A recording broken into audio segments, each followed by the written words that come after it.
ZEE5 ಇರುವಾಗ ನೀವು ನಿಮ್ಮ ನೆಚ್ಚಿನ ಶೋಗಳನ್ನ ಎಂದಿಗೂ ಮಿಸ್ ಮಾಡಿಕೊಳ್ಳುವುದಿಲ್ಲ. ಅದು ಸಂಪೂರ್ಣ ಉಚಿತವಾಗಿ. ನನಗೆ ಇಷ್ಟ ಆಗಿದ್ದೆ ಲಾಸ್ಟ್ ಆಲಾಪ್, ಟು ಬಿ ಫ್ರಾಂಕ್. ನಾನೇನು ಅನ್ಕೊಂಡೆ, ಯು ವಿಲ್ ಜಸ್ಟ್ ಬಿ ದೇವಿಯಲ್ಲಿ ಕೂತಿದ್ದಾಳೆ ಅಷ್ಟೇ, ಸೊ ಅಲ್ಲಿಗೆ ಏನೋ ಒಂದು ಹೀಗಾಗತ್ತೆ ಹಾಗಾಗತ್ತೆ, ಆಮೇಲೆ ಏನೋ ಒಂದು ಫೈರ್ ವರ್ಕ್ಸ್ ಆ ಥರ ಬರುತ್ತೆ ಅಂತ ಅನ್ಕೊಂಡಿದ್ದೆ. But the second half was fabulous.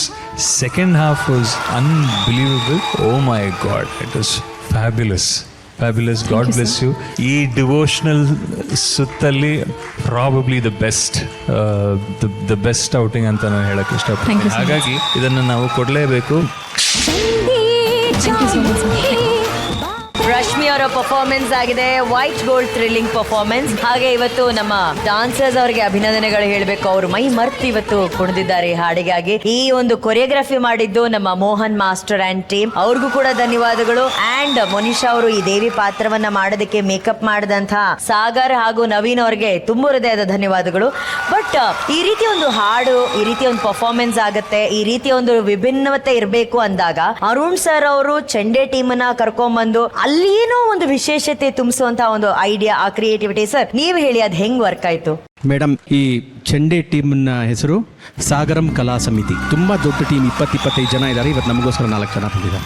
Hemant sir discuss ಮಾಡಿದ್ರು ಈ ಥರ ಚೆಂಡೆ ಇದೊಂದು ಬೇಕು ಅಂತ. ಆ ಟೈಮಲ್ಲಿ ತೋಚಿದ್ದು ಅದು ಕಂಪೋಸ್ ಮಾಡಿದೆ ಅಷ್ಟೇ ನಾನು. ಇದೆಲ್ಲ ಅಮ್ಮನವ್ರ ಪಾವಾಡನೆ ಅಷ್ಟೇ. ನಮ್ಗೆ ಆ ಶಕ್ತಿ ನಮಗೆ ಏನು ಹೇಳುತ್ತೋ ಅದನ್ನ ನಾವು ಜಸ್ಟ್ ಪ್ಲೇ.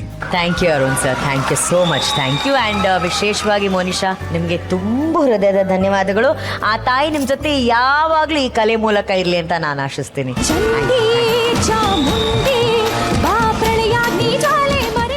ಮೊದಲು ಶಿವಾನಿ ಅವರ ತಂದೆಯ ಕಡೆಯಿಂದ ಇಟ್ಸ್ ಅ ಥ್ರಿಲ್ಲಿಂಗ್ ಪರ್ಫಾರ್ಮೆನ್ಸ್. ಆ ಶಿವಾನಿ ಅವ್ರ ತಂದೆ ಕೂತ್ಕೊಂಡು ಆನಂದಿಸೋದನ್ನ ನೋಡೋದಕ್ಕೆ ಒಂದು ಆನಂದ. ತಂದೆ ತಾಯಿಗೆ ಮಕ್ಕಳು ಅವ್ರಿಗಿನ್ನ ಒಂದು ಹೆಜ್ಜೆ ಮುಂದೆ ಹೋಗ್ತಾರಲ್ಲ ಯಾವುದೇ ಒಂದು ವಿಷಯದಲ್ಲಿ, ಸಾರ್ಥಕ ಆಯ್ತು ಕಣೋ ಅಂತ. ಆ ಸಾರ್ಥಕತೆ ನಿಮ್ಮ ತಂದೆ ಮುಖದಲ್ಲಿ ನೋಡಿದೆ ತಾಯಿ. ಅದೇ ನಿನ್ನ ಗೆಲುವು. ಬಹಳ ಚೆನ್ನಾಗಿ ಹಾಡಿದೆ ತಾಯಿ. ಭವಿಷ್ಯದಲ್ಲಿ ದೊಡ್ಡ ಗಾಯಕಿಯಾಗಿ ಬರ್ತೀಯ, ಅದರಲ್ಲಿ ಸಂದೇಹವೇ ಇಲ್ಲ. ಆದರೆ ಆ ಪಯಣವನ್ನು ಹೇಗೆ ನಿಭಾಯಿಸ್ಕೊಂಡು ಹೋಗ್ತೀಯ ಅನ್ನೋದು ನಿನ್ನ ಕೈಲಿದೆ. ನಿಮ್ಮ ತಂದೆ ತಾಯಿಯ ಸಲಹೆಯನ್ನು ಮಾತ್ರ ಕೇಳೋದು ಬಿಡಬೇಡ. ಅವರು ನಿನ್ನ ಯೋಗಕ್ಷೇಮವನ್ನು ಮಾತ್ರ ನಿನಗೆ ಹೇಳ್ತಾರೆ. ಮತ್ತೆ ಹಿಂದ್ಗಡೆ 2 ದಿಗ್ಗಜರು ಕೂತಿದ್ದಾರೆ ಮೇಡಮ್. ನಮ್ಮ ನಾಡಿನ ಮಧು ಸರ್ ಬಂದು, ಸರ್ ಎಷ್ಟು ವರ್ಷಗಳಾಯ್ತು ಸರ್ ಈ ಇಂಡಸ್ಟ್ರಿಲಿ? ಚಿಕ್ಕ ವಯಸ್ಸಿಂದ ನುಡಿಸ್ತಾ ಇದ್ದೀನಿ ಸರ್. 92ನೇ ಇಸ್ವಿ ಮೊದಲನೇ ಸಲ ಹಂಸಲೇಖ ಅವ್ರಿಗೆ ನುಡಿಸಿದ್ದೆ. 32 ವರ್ಷಗಳ ಸತತವಾದಂತಹ ಒಂದು ಕೊಡುಗೆ. ಪ್ರದ್ಯುಮ್ನವರೇ, ತಾವು ಅಂದಾಜು ಒಂದು 25 ವರ್ಷದಿಂದ ನುಡಿಸ್ತಾ ಇದ್ದಾರೆ. ಇವರೆಲ್ಲರೂ ಇಲ್ಲದೆ ನಮ್ಮ ಇಂಡಸ್ಟ್ರಿನೇ ಇರಕ್ಕಾಗಲ್ಲ ಮೇಡಮ್, ಮ್ಯೂಸಿಕ್ ಇಂಡಸ್ಟ್ರಿ ಅಂತ ಮಹನೀಯರು, ದಿಗ್ಗಜರು. ಥ್ಯಾಂಕ್ ಯು ತಾಯಿ, ಥ್ಯಾಂಕ್ ಯು ಸರ್ಸ್.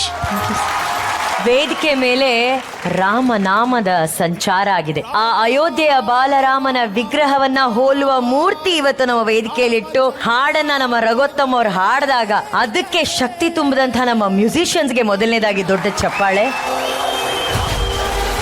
ಈ ಹಾಡನ್ನ ಅಷ್ಟು ಭಕ್ತಿಯಿಂದ ಹಾಡದಂತ ರಘೋತ್ತಮ್ಗೆ ಒಂದು ಚಪ್ಪಾಳೆ. Thank you. ಎಲ್ಲಕ್ಕಿಂತ ಮುಖ್ಯವಾಗಿ ಈ ಹಾಡಿನ ಭಕ್ತಿ, ಈ ಹಾಡಿನ ಶಕ್ತಿ ಆದಂತ ನಮ್ಮ ಹೆಮ್ಮೆಯ ಅರ್ಜುನ್ ಜನ್ಯ ಸರಿಗೆ ಒಂದು ದೊಡ್ಡ ಚಪ್ಪಾಳೆ ಬರಬೇಕು. ಅವ್ರಿಗೇನಾದ್ರೂ ಒಂದು ಗಿಫ್ಟ್ ಕೊಡ್ಬೇಕು ಅಂತ ನಿಮ್ಗೆ ಅನ್ಸಲ್ವಾ? ಇಷ್ಟೇ.